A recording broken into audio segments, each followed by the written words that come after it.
करेंगे 5 kingdom classification. ठीक है, ये RH विटेकर ने दिया था 1969 में। ठीक है, ये 5 पॉइंट्स उसने कंसीडर किए थे क्लासिफिकेशन के टाइम पे। अब देखो एक क्वेश्चन दिया हुआ है जैसे कि 5 किंगडम क्लासिफिकेशन, उसको फ्रेम करने के लिए सिर्फ ये लिखना इनफ नहीं है। अगर बड़ा क्वेश्चन है तो अब इन 5 पॉइंट्स को भी इलेबोरेट कर सकते हो। अभी समझाती हूँ कैसे। पहले सेल स्ट्रक्चर, कि सेल किस टाइप का है, कैसा है, वो सब आएगा इसमें। Body organization, multi cellular, unicellular, ये सब।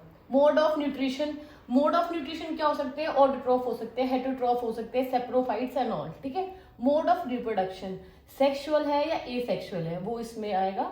फिर फाइलोजेनिक रिलेशनशिप, दो ऑर्गेनिज्म आपस में कैसे रिलेटेड है एंसेस्ट्री से, पास्ट जो उनके एंसेस्टर्स रह सके, रह चुके, उनसे कैसे रिलेटेड है दो कोई भी ऑर्गेनिज्म, वो फाइलोजेनिक रिलेशनशिप में आता है।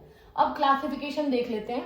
5 किंगडम क्लासिफिकेशन की गई थी 5 से, मोनेरा, प्रोटिस्टा, फंजाई, प्लांटी और एनिमेलिया। ठीक है, ये 5 हम ये कुछ फीचर्स मैंने कंसीडर किए हैं, इनके बेसिस पे ये टेबल मैंने फ्रेम की है। ठीक है, पहला आता है सेल टाइप।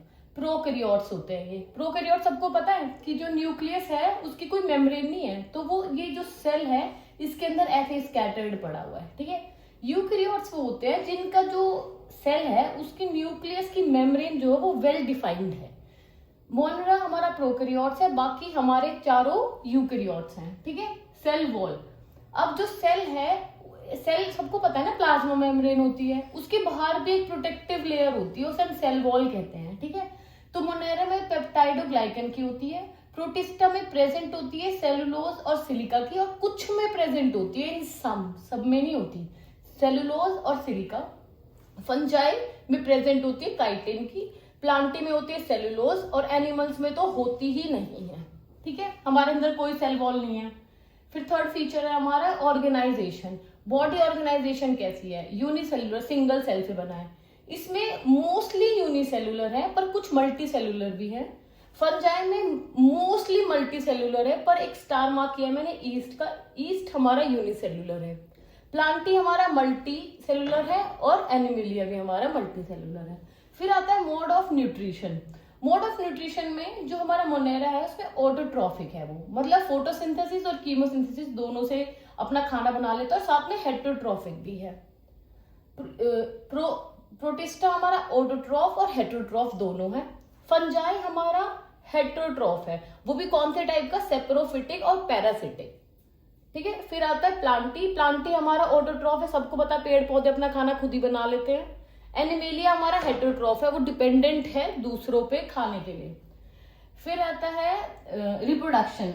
रिप्रोडक्शन में मोनेरा हमारा एसेक्सुअल है, बाइनरी फ्यूजन से हमारा मतलब नया बच्चा बन जाता है। प्रोटिस्टा हमारा एसेक्सुअल है और सेक्सुअल दोनों है। फंजाई हमारा एसेक्सुअल और सेक्सुअल दोनों है। सेक्सुअल हमारी स्पोर्स के थ्रू होती है, जो कि हमने मशरूम में देखा भी है। प्लांटी हमारा सेक्सुअल है, कभी कभी एसेक्सुअल भी है। और एनिमेलिया हमारा डिपेंडेंट है, पूरा सेक्सुअल, मतलब गैमेट्स मिलेंगे और फ्यूज करेंगे। फिर आता है एग्जाम्पल्स। मोनेरा में बैक्टीरिया और साइनोबैक्टीरियाज मिलते हैं। प्रोटिस्टा में अमीबा, पैरामीशियम और यूग्लिना मिलता है। फंजाई में मशरूम और ईस्ट मिलता है। प्लांटी में मोस, फर्न और फ्लावरिंग प्लांट होते हैं। एनिमेलिया में ह्यूमंस, फिश, इंसेक्ट्स एक्सेट्रा। ठीक है, ये हमारी थी 5 किंगडम क्लासिफिकेशन। ठीक है, ये हमने एक शॉर्ट में करके हमने पढ़ी है, पर हम इसे इलेबोरेट भी कर सकते हैं। कोई इन सारे पॉइंट्स को थोड़ा डिटेल में बता सकते हैं, क्या आते हैं क्या नहीं आते। बाकी क्लासिफिकेशन है। एक और चीज बताती हूँ, प्रोटिस्टा जो है वो कनेक्टिंग लिंक कहा गया है प्लांटी और एनिमेलिया।